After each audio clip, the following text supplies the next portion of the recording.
Đây sẽ là con số mà bạn quan tâm.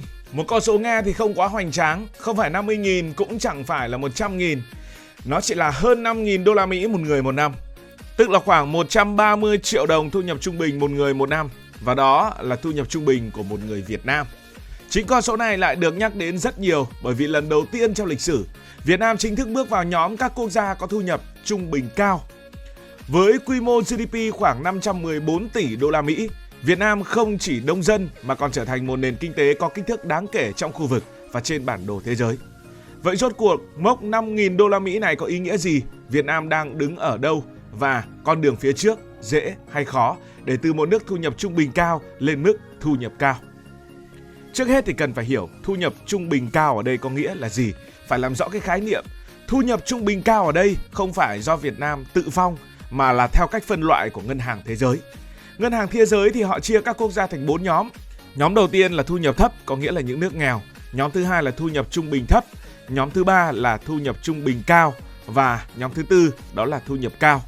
Ranh giới giữa trung bình thấp và trung bình cao đâu đó quanh mốc 4.500 đô la Mỹ một người một năm. Và khi Việt Nam vượt ngưỡng 5.000 đô la Mỹ, tức là đã bước hẳn sang một sân chơi khác. Trong nhóm này, những cái tên thuộc mức trung bình cao được nhắc đến nhiều nhất ở châu Á đó là Thái Lan, Malaysia và cả Trung Quốc nữa. Đây đều là những cái tên quen thuộc đúng không nào?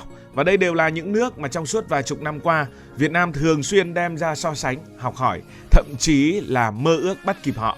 Thái Lan là một ví dụ điển hình cho một quốc gia ở nhóm thu nhập trung bình cao sớm hơn Việt Nam rất nhiều. Ngay từ những năm 1990, thu nhập bình quân đầu người của Thái Lan đã vượt xa Việt Nam. Trong nhiều thập kỷ, Thái Lan được coi là công xưởng ô tô của Đông Nam Á, là trung tâm du lịch hàng đầu thế giới, là một nền kinh tế ổn định. Nhưng chính Thái Lan cũng cho thấy một điều khác. Vào nhóm trung bình cao thì cũng không đồng nghĩa với việc sẽ tăng lên thu nhập cao theo một lộ trình mà được tính từ sẵn. Nhiều năm nay, kinh tế Thái Lan tăng trưởng khá chậm, năng suất lao động không bứt phá, dân số thì bắt đầu già hóa. Những ngành mũi nhọn như là du lịch, ô tô, điện tử vẫn tồn tại nhưng không còn tạo ra cú nhảy vọt như trước, mà đối thủ của những ngành này từ Thái Lan lại chính là Việt Nam. Hay cũng trong khu vực Đông Nam Á thì Malaysia được xem là chuẩn mực của nhóm thu nhập trung bình cao. Dân số hơn 30 triệu người nhưng mà thu nhập bình quân đầu người cao hơn Việt Nam rất nhiều. Ngày xưa cái chuyện sang Malaysia xuất khẩu lao động thì cực kỳ phổ biến. Malaysia có dầu khí, có công nghiệp, có tài chính, có hạ tầng tốt và đặc biệt là tầng lớp trung lưu hình thành từ sớm. Nhưng Malaysia cũng là một ví dụ cho thấy có tài nguyên thì không tự động dẫn đến thu nhập cao bền vững. Trong nhiều năm, kinh tế Malaysia phụ thuộc rất lớn vào dầu khí và các ngành công nghiệp truyền thống. Khi giá dầu biến động hoặc nhu cầu toàn cầu chững lại, nền kinh tế lập tức cảm nhận được sức ép. So với Malaysia, Việt Nam thì tài nguyên ít hơn nhưng lại có lợi thế về dân số lớn, lực lượng lao động trẻ hơn và khả năng tham gia sâu vào chuỗi cung ứng toàn cầu. Điều này giúp vị thế của Việt Nam trong nhóm trung bình cao không hề yếu nếu đi đúng hướng. Và trong nhóm trung bình cao ở trên thế giới này thì Trung Quốc chính là trường hợp đặc biệt nhất. Trên giấy tờ, tức là chia ra thu nhập bình quân đầu người, Trung Quốc vẫn nằm trong nhóm thu nhập trung bình cao, chưa chính thức bước sang nhóm thu nhập cao, bởi vì họ phải chia cho dân số quá đông trên 1,4 tỷ người. Nhưng nếu nhìn vào quy mô, công nghệ ảnh hưởng toàn cầu thì Trung Quốc rõ ràng không cùng hạng cân với phần còn lại. Trung Quốc chưa gia nhập nhóm quốc gia có thu nhập cao nhưng họ lại có nền công nghiệp hoàn chỉnh bậc nhất trên thế giới. Họ lại có năng lực sản xuất công nghệ ngày càng mạnh, họ có thị trường nội địa khổng lồ. Với Việt Nam, việc đồng hạng với Trung Quốc về mặt thu nhập chỉ mang tính kỹ thuật thống kê, tức là đồng hạng ở trong nhóm chứ không phải là con số đồng hạng người Việt Nam thu nhập giống như người Trung Quốc. Nó không phản ánh sự tương đồng về sức mạnh. Nhưng điều đáng chú ý là Trung Quốc từng đứng đúng ở vị trí của Việt Nam ngày nay, rồi bằng công nghiệp hóa, đầu tư cho giáo dục, khoa học, họ đã kéo cả nền kinh tế đi lên.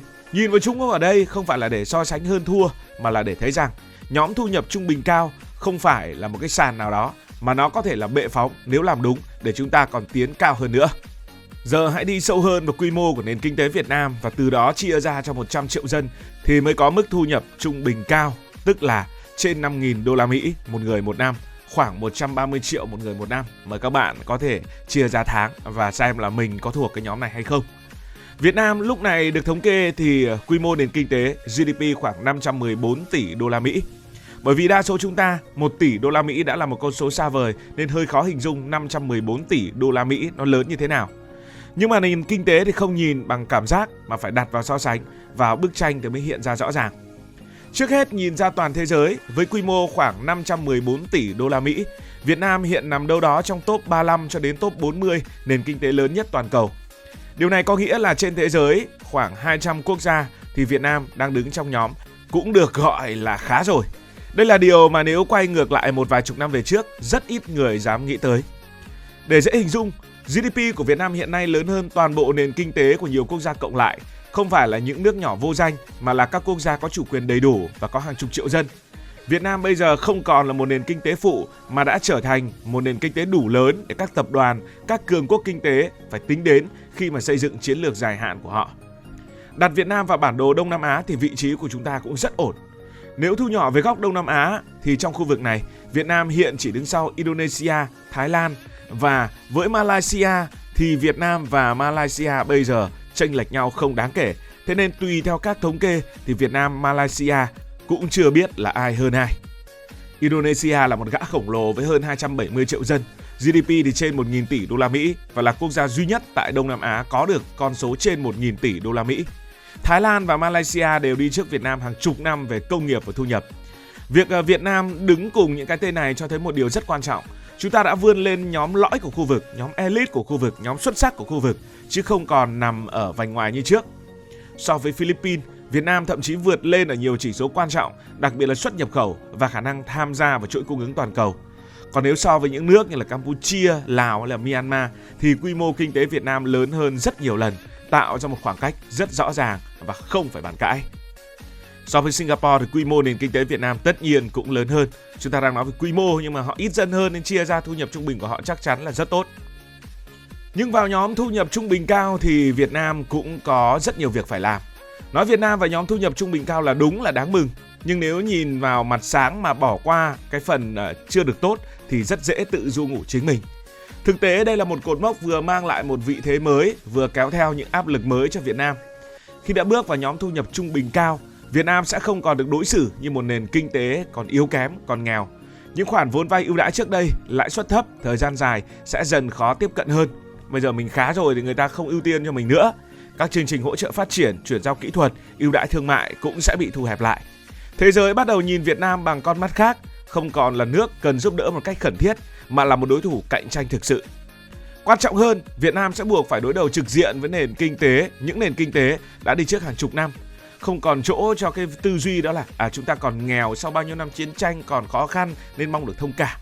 Trên cùng một thị trường, các công ty, các doanh nghiệp của Việt Nam sẽ phải cạnh tranh với Thái Lan, Malaysia, Trung Quốc, thậm chí là cả Hàn Quốc, Nhật Bản, những nước có công nghệ, thương hiệu và kinh nghiệm vượt trội so với chúng ta. Và nguy hiểm nhất trong giai đoạn này là thứ mà người ta gọi là bẫy thu nhập trung bình. Bẫy thu nhập trung bình thì không phải là một thuật ngữ mới. Và bẫy thu nhập trung bình thì nhiều khi nó đến mà chúng ta không nhận ra. Nó đến rất từ từ, nó đến mức mà nhiều quốc gia không nhận ra mình đã mắc kẹt, cho đến khi quay lại nhìn thì đã mất hàng chục năm rồi. Kịch bản của cái bẫy này thường rất giống nhau. Khi nền kinh tế phát triển, lương bắt đầu tăng, đời sống người dân khá hơn, thì đồng thời chi phí sản xuất cũng tăng theo, trong khi đó năng suất lao động thì lại không theo kịp. Công nghệ vẫn ở mức trung bình, doanh nghiệp vẫn chủ yếu tham gia gia công, lắp ráp và giá trị tăng rất là thấp. Kết quả là nền kinh tế rơi vào trạng thái khó chịu, không còn rẻ để cạnh tranh với những nước nghèo hơn, nhưng cũng chưa đủ mạnh để cạnh tranh với những nước giàu hơn. Tăng trưởng chậm lại, thu nhập dậm chân tại chỗ, người dân không nghèo đi nhưng cũng chẳng giàu thêm được bao nhiêu. Rất nhiều quốc gia từng đi vào con đường này và Việt Nam thì đang đứng trước ngưỡng cửa của cái bẫy đó. Muốn tránh thì không có con đường tắt, không thể chỉ dựa vào lao động giá rẻ, đất đai rẻ hay là ưu đãi thuế.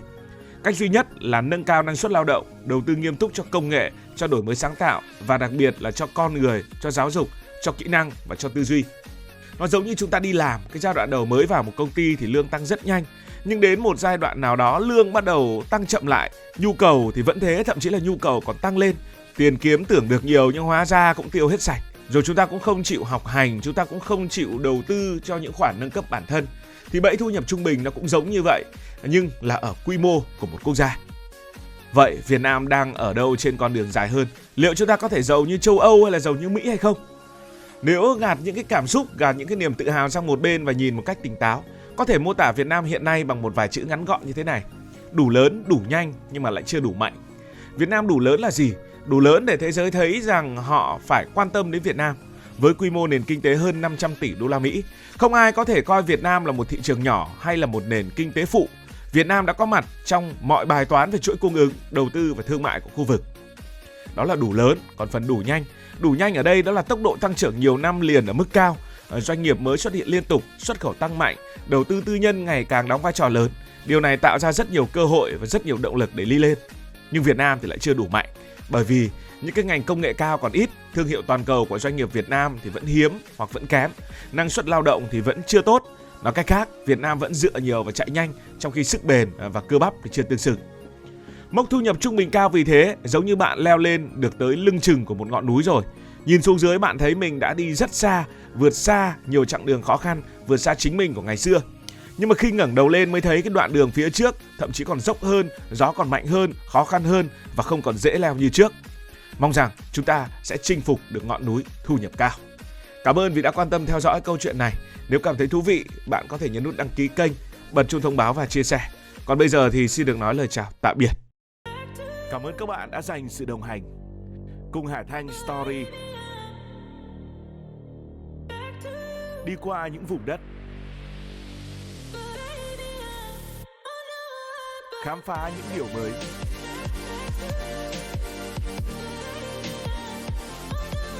Đừng ngần ngại, hãy để lại những góp ý và xin được hẹn gặp lại.